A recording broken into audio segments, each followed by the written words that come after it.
आइए जानते हैं झारखंड की बड़ी खबरें। और अगर आप इस चैनल को सब्सक्राइब नहीं किए हो तो कृपया सब्सक्राइब कर दीजिए। जयराम महतो के बयान से भड़का विवाद, सड़क पर उतरा दलित समाज। धनबाद में अचानक माहौल गर्मा गया जब एक बयान ने पूरे सामाजिक संतुलन को हिलाकर रख दिया। डुमरी के विधायक जयराम महतो द्वारा सूड़ी समाज को एससी दर्जा देने की मांग का समर्थन अब बड़े विवाद में बदल चुका है। रणधीर वर्मा चौक पर दलित समाज सड़कों पर उतर आया, नारेबाजी हुई और विधायक का पुतला जलाकर विरोध जताया गया। लेकिन असली सवाल यहीं से शुरू होता है। दलित समाज का कहना है ये मांग न सिर्फ अनुचित है बल्कि उनके अधिकारों पर सीधा हमला है। उनका आरोप है कि सूड़ी समाज सामाजिक रूप से वंचित नहीं रहा, फिर एससी का दर्जा क्यों? आक्रोश इतना बढ़ गया है कि अब माफी और मांग वापसी की चेतावनी दी जा रही है। क्या ये विवाद यहीं थमेगा या झारखंड की सियासत में एक नई चिंगारी भड़कने वाली है?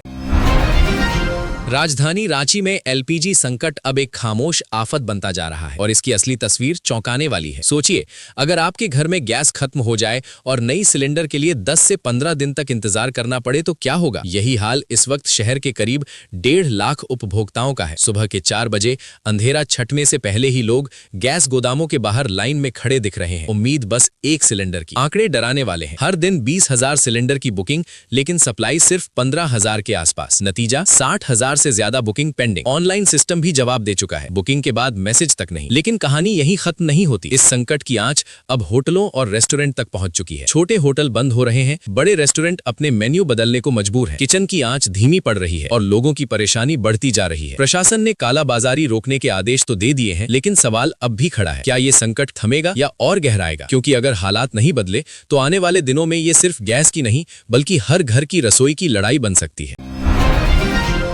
झारखंड में बदला मौसम, राहत की बारिश या खतरे की दस्तक? झारखंड में मौसम ने अचानक करवट ले ली है और ये बदलाव सिर्फ ठंडी हवाओं तक सीमित नहीं है बल्कि अपने साथ खतरे के संकेत भी लेकर आया है। मौसम विभाग ने आज कई जिलों में ऑरेंज और येलो अलर्ट जारी किया है। पलामू, गढ़वा, चतरा, लातेहार समेत कई इलाकों में गर्जन के साथ बारिश, ओलावृष्टि और तेज हवाओं की संभावना जताई गई है। हवा की रफ्तार 50 से 60 किलोमीटर प्रति घंटे तक पहुंच सकती है। रांची में भी 27 और 28 मार्च को तेज बारिश और हवाओं का असर देखने को मिलेगा। 29 मार्च को थोड़ी राहत मिल सकती है, लेकिन 30 और 31 मार्च को फिर मौसम बिगड़ने के आसार हैं। सबसे बड़ा खतरा वज्रपात को लेकर है, जो अचानक और जानलेवा साबित हो सकता है। ऐसे में सवाल उठता है, क्या ये मौसम सिर्फ गर्मी से राहत देने आया है या किसी बड़े खतरे की चेतावनी दे रहा है? क्योंकि इस बार बदलता मौसम लोगों की परीक्षा लेने के मूड में नजर आ रहा है।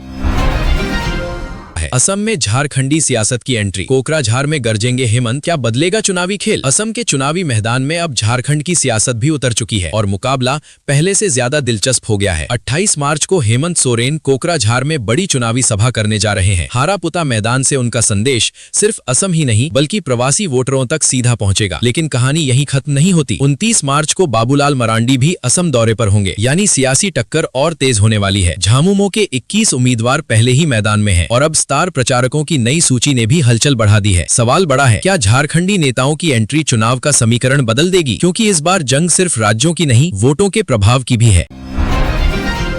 धनबाद में 21,000 घरों की बत्ती गुल, सड़क से सियासत तक मचा बवाल। धनबाद में अचानक अंधेरा छा गया और देखते ही देखते ये मामला बड़ा राजनीतिक तूफान बन गया। बुधवार को 20,000 से ज्यादा उपभोक्ताओं की बिजली बिना चेतावनी काट दी गई। हैरानी की बात ये कि इनमें स्मार्ट मीटर और प्रीपेड यूजर्स भी शामिल थे। लोग समझ ही नहीं पाए कि आखिर उनकी गलती क्या थी। अंधेरे में डूबे घर, परेशान परिवार और गुस्से से उबलती जनता। मामला बढ़ा तो विधायक राज सिन्हा सीधे जीएम ऑफिस पहुंच गए, अधिकारियों को घेरा और त्योहार के समय इस कार्रवाई को अन्याय बताया। इधर रागिनी सिंह और मेयर संजय सिंह ने भी मोर्चा संभाल लिया। रांची तक पैरवी शुरू हो गई। अब सवाल बड़ा है, क्या ये सिर्फ बिल का मामला है या सिस्टम की बड़ी खामी? क्योंकि अंधेरा सिर्फ घरों में नहीं, अब व्यवस्था पर भी सवाल खड़े कर रहा है।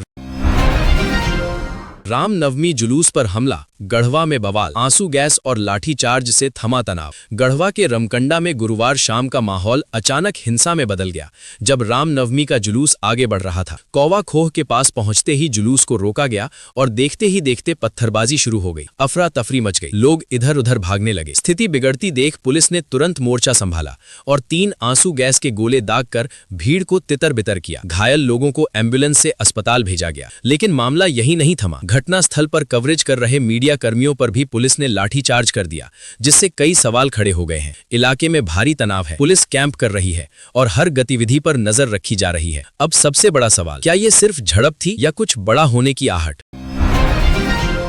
अचानक बदली परीक्षा तारीख, झारखंड के छात्रों के लिए नया ट्विस्ट। झारखंड में बीएड, एमएड और बीपीएड प्रवेश परीक्षा को लेकर ऐसा फैसला लिया गया है जिसने हजारों छात्रों की धड़कनें बढ़ा दी हैं। जो परीक्षा 26 अप्रैल को होनी थी, अब उसे खिसकाकर 10 मई कर दिया गया है। पहली नजर में ये राहत लग सकती है, लेकिन क्या सच में ऐसा है? आवेदन की तारीख भी बढ़ाकर 7 अप्रैल कर दी गई है, यानी मौका अभी बाकी है। लेकिन असली चुनौती यहीं से शुरू होती है। 100 सवाल, OMR शीट और हर गलत जवाब पर कटेंगे 0.25 अंक। जरा सी गलती और मेरिट लिस्ट से बाहर। अब सवाल ये है, क्या ये अतिरिक्त समय छात्रों के लिए वरदान साबित होगा या बढ़ेगा दबाव? क्योंकि इस बार सिर्फ परीक्षा नहीं, रणनीति भी पास या फेल तय करेगी। कोडरमा में मौत बनकर घूम रहा हाथी, इंसानों के बाद मवेशियों पर कहर। कोडरमा में दहशत की एक ऐसी कहानी सामने आई है जो हर किसी को डराने के लिए काफी है। जंगल से निकला एक हाथी अब गांव-गांव में आतंक बन चुका है। बीती रात झरीटांड और ढेबुआडी गांव में जो हुआ वो रोंगटे खड़े कर देने वाला है। हाथी ने कई मवेशियों को कुचलकर मार डाला, गौशालाएं तोड़ दी और गांव में तबाही मचा दी। लेकिन सबसे खौफनाक बात यह है, यही हाथी पहले ही इंसानों की जान ले चुका है। मरियमपुर और 40 वर्षीय व्यक्ति की दर्दनाक मौत के बाद से लोग सहमे हुए हैं। गांवों में सन्नाटा है, लोग घरों में कैद हैं और हाथी पास के जंगल में छिपा बैठा है। वन विभाग की टीम पहुंची लेकिन नाकाम रही। अब सवाल ये है, क्या ये खौफ थमेगा या अगला शिकार कोई और होगा? आधी रात की आग ने मचाया तांडव, गुमला में दुकानों का सब कुछ राख। गुमला के बाजार टांड में गुरुवार देर रात जब पूरा शहर गहरी नींद में था, तभी अचानक उठी आग की लपटों ने सन्नाटा तोड़ दिया। रात करीब 1 बजे लगी इस भीषण आग ने कुछ ही मिनटों में 2 दुकानों को अपनी चपेट में ले लिया। एक तरफ मुर्गी दुकान जहां करीब 150 मुर्गियां और 70 बत्तख जिंदा जल गईं, तो दूसरी ओर कबाड़ी दुकान जिसमें रखा सारा सामान राख हो गया। लाखों के नुकसान का अनुमान लगाया जा रहा है। आग की लपटें देख आसपास के लोग दौड़ पड़े। बाल्टियों में पानी भर भर कर आग बुझाने की कोशिश शुरू हुई। करीब 1 घंटे की जद्दोजहद के बाद आग पर कुछ हद तक काबू पाया गया। लेकिन असली सवाल अब भी बाकी है, क्या ये हादसा था या किसी की साजिश? क्योंकि शुरुआती आशंका है कि किसी ने जलता प्लास्टिक फेंका जिसने इस तबाही को जन्म दिया। फायर ब्रिगेड ने आग बुझा दी, पर पीछे छोड़ गई डर, नुकसान और कई अनसुलझे सवाल।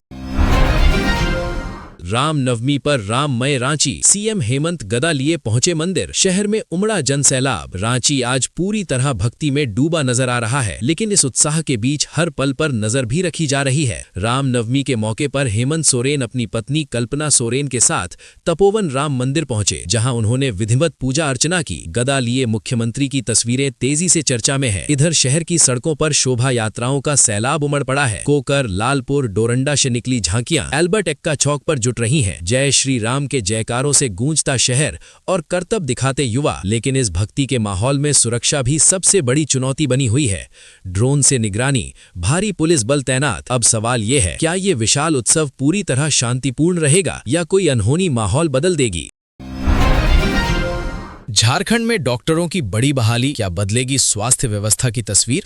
झारखंड में स्वास्थ्य व्यवस्था को लेकर एक बड़ा फैसला लिया गया है, लेकिन इसके पीछे छिपा है एक अहम सवाल। राज्य सरकार ने 1277 डॉक्टरों की बहाली की प्रक्रिया शुरू कर दी है। इसमें 942 चिकित्सा शिक्षक, विशेषज्ञ और मेडिकल अफसर शामिल हैं। इसके लिए झारखंड लोक सेवा आयोग को अधियाचना भी भेज दी गई है। सुपर स्पेशलिटी से लेकर जिला अस्पतालों तक हर स्तर पर डॉक्टरों की तैनाती की तैयारी है। लेकिन सोचने वाली बात यह है, क्या ये बहाली जमीन पर समय पर पूरी हो पाएगी? क्या इससे मरीजों को तुरंत राहत मिलेगी? क्योंकि आज भी कई अस्पताल डॉक्टरों की कमी से जूझ रहे हैं। अब निगाहें इस बात पर टिकी हैं, क्या ये फैसला सिर्फ घोषणा बनकर रह जाएगा या सच में बदल देगा झारखंड का स्वास्थ्य सिस्टम?